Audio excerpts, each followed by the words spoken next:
Hey guys, so this is going to be a little bit different than my usual videos because it's a bad week.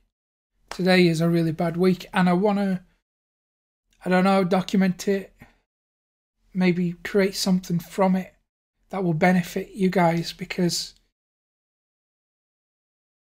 we all know that on the internet, social media, on sales pages, we've got these shiny, happy people, and everyone presents a certain view of themselves, which is how they want to be perceived. And I've noticed that in this internet thing, especially in the entrepreneur world, nobody shows the other side when things go wrong, dealing with that, coping with that, the impact that it has. So I want to be as open and as transparent as I possibly can. And I want to show you both sides of the coin. And today is a bad week for me. It's like one thing after another. We all have those kind of weeks. Thankfully, they seem to be few and far between, but we all get them. We all experience this thing.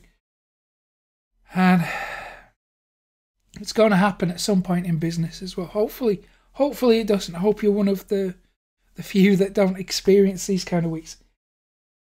You might be wondering what exactly has happened. Well, the big thing this week has been PayPal, and then a whole bunch of other little things as a result of that.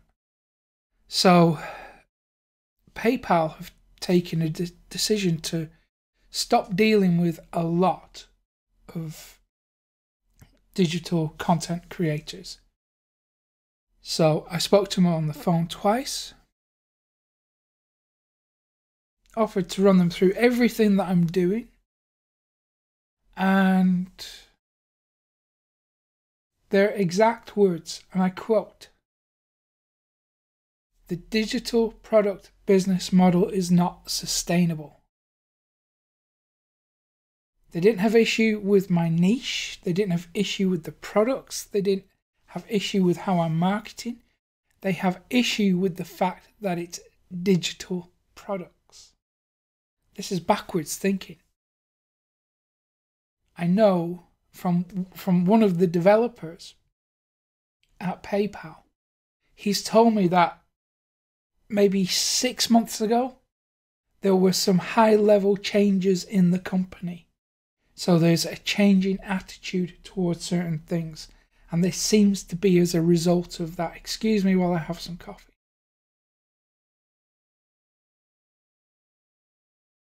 So,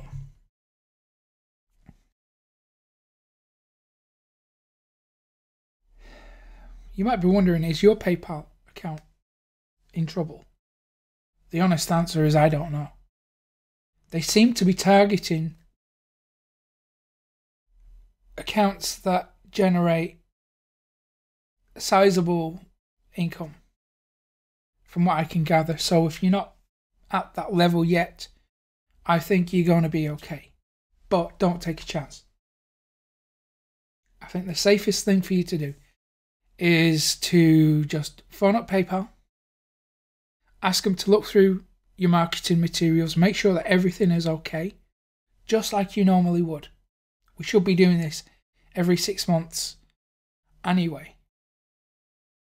Now, okay, I haven't done this for a couple of years, so that's on me. But every time that I've had a launch coming up, I have phoned up and I've said, I'm doing a launch. My account is going to look unusual for a few days. There's going to be a spike in activity, which is way beyond anything I'm doing right now. So I'm just preparing you for that, to let you know that it's not fraudulent activity. There's nothing iffy or unethical going on. So if I were you, if you've got a launch coming up, absolutely make that call. That's something that you have to do, because there is nothing more terrifying, apart from actually losing your PayPal account permanently, There's nothing more terrifying than waking up in the morning after you've launched a product, and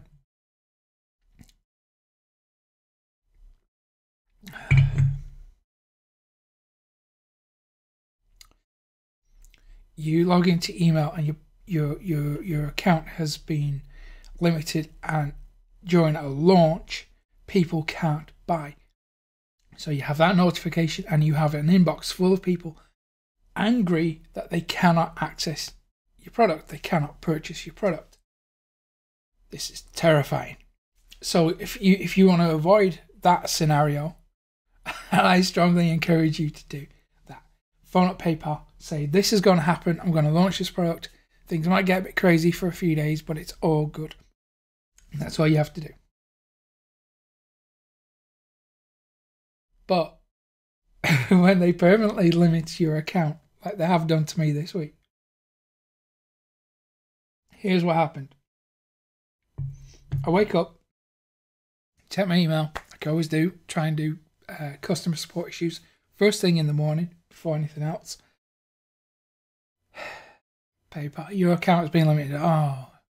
Oh dear, okay, I'm going to have to update some vital information or something. Read the email, and it says that my account has been limited for affiliate marketing. First of all, I don't do affiliate marketing through PayPal.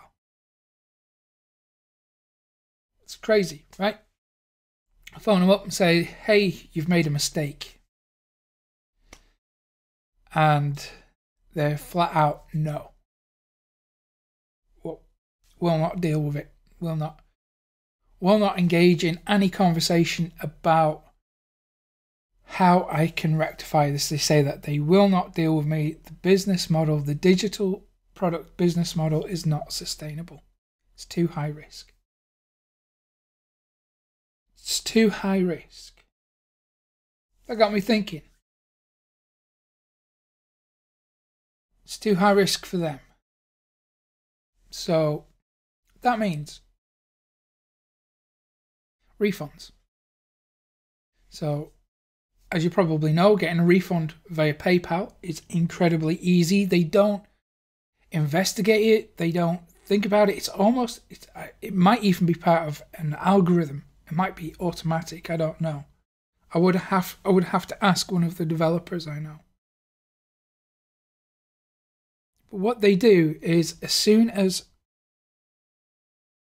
someone triggers a refund or a chargeback, anything like that, PayPal automatically sides with the buyer. So people like me and you, sellers, vendors, who create products, who are entrepreneurs,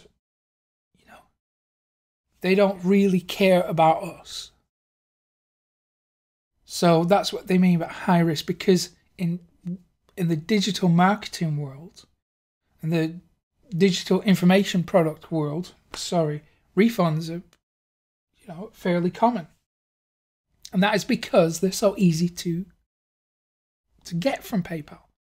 So PayPal has created this situation where they say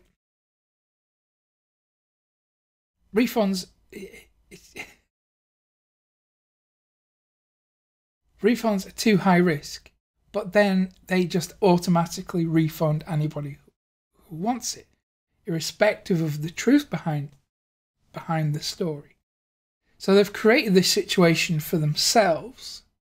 If they did the due diligence, let me know if I said that right. Can I speak today? So if they did what they were supposed to do, I'm not saying that word again. I'm not going to embarrass myself on camera for the 300th time. But if they did what they were supposed to do in the first place, they wouldn't create this situation. They wouldn't create these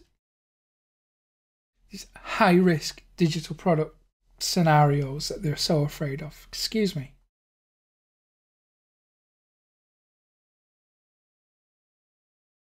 Okay. And it's also partly vendors' faults too. Can you hear my cat? That's Mabel munching away on her lunch. So it's partly vendors' fault too, right? You see these shady sales pages promising X, Y, Z, make $50 million in the next 2 days, click here, that kind of thing, right? Of course, you buy a product like that, it's not going to deliver what you expect it to, right? What you're going to do, you're going to be annoyed, you're going to say, well, give me my money back, I'm not paying for this junk. It's high risk. So there's an element of that in there as well. But what PayPal are doing, they don't even care what your sales page looks like, what your actual business model looks like, how you're promoting yourself, the product you're selling, the way you're selling it. None of this matters. Most of the entrepreneurs that I deal with, who I consider my friends, they're squeaky clean. They don't engage in that kind of hype. They keep it real. That's why I'm friends with them, right?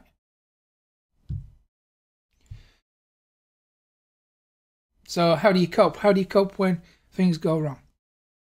Well, today I'm finding that it's really important to have some kind of record of all the good things that happen, especially when it comes from other people. So today I'm going through Facebook comments, I'm going through comments on my products, I'm going through emails, I'm looking at all the nice, lovely things that people have said about what I'm doing, and how it's changing things for them. I'm really looking at the value that I have and that I can deliver to people, hopefully, and see, remind myself that, hey, there's people out there who need this, what I'm doing, and that's more important than losing the money from the PayPal subscriptions. You see, the fallout of this PayPal thing, right? It's not just not being able to accept PayPal on the front end. That's not a problem. All I did was just switched to Stripe, like that, already had a Stripe account, just effectively removed PayPal as an option on the checkout. Things carried on as normal. No big deal, right? But for the last, since I've opened the membership program, a lot of those payments have been made via PayPal. Those subscriptions are PayPal subscriptions, right? So PayPal close things down, those subscriptions stop. That's the real kicker. So now it's a case of going and approaching everyone who has subscribed via PayPal. And I'm not doing it automated. I'm not going to send out some generic email. I'm going to speak to every single individual who has subscribed to Profit Copilot. And I'm going to say, look, this is the situation. This is the alternative I've got. If you want to continue being a part of this, then we're just going to have to switch payments from PayPal over to a credit or a debit card, something that Stripe will use, like standard traditional payment methods, right? So when I break it down like that, it's not too bad, right? But let me tell you, this week has been really difficult. And the other day when I got that email from PayPal, it was like complete panic. I completely forgot about Stripe, forgot about these other gateways that we can use, payment gateways. For the first hour after receiving that email, I thought that was it, game over. But I decided, right, let's just stop what I'm doing, get away from this internet computer thing, just go for a walk. So I went out for a walk, and by the time I got into town. I live in the city centre. So by the time I got to the other side of the city centre, it's not a big city. By the time I got to the other side, I had already worked out how to get over this and what I need to do next to keep things on track. So the tactics, the strategy, no problem. We can all do that stuff, right? You can do that too. Things go wrong, you can figure out what to do, no problem. But it's how it impacts you, and it's like a punch in the gut, right? It's dealing with that. And I want you to know that if things go wrong for you, it can feel very lonely. You can feel isolated by that. And I want you to know that you're not alone when things go wrong. You know, this happens to everybody. So how we deal with it is what really matters. So, excuse me. If I were you, I would look through all the positive things that have happened to you recently. Look at the things that have gone right. In my case, maybe in your case too, you'll be able to look at some of the positive feedback you've received and use that, lean on that, because that is going to support you, it's going to motivate you and encourage you to, and it's going to help you to move forward, because you realize that it's not just about you and what happens to you. It's also about other people and the impact that you have on other people, and whatever your niche is. Come back to your mission. Focus on the mission. Why you started doing this thing, whatever it is you're doing, whatever your passion is. So that's my advice on how to cope when things go wrong. It's what I'm doing right now. I'm looking at all the feedback from you guys, and I knew how valuable it was before, but today, I mean, it's 10 times more valuable than I ever thought it could be, because that is what's going to carry me forward now. Certainly today, I'm creating this video showing you the other side of things, of when things go wrong. That's a part of the process too. So I hope you realise it's okay when things go wrong. You're not alone. I'm going to leave it there. Thanks for watching.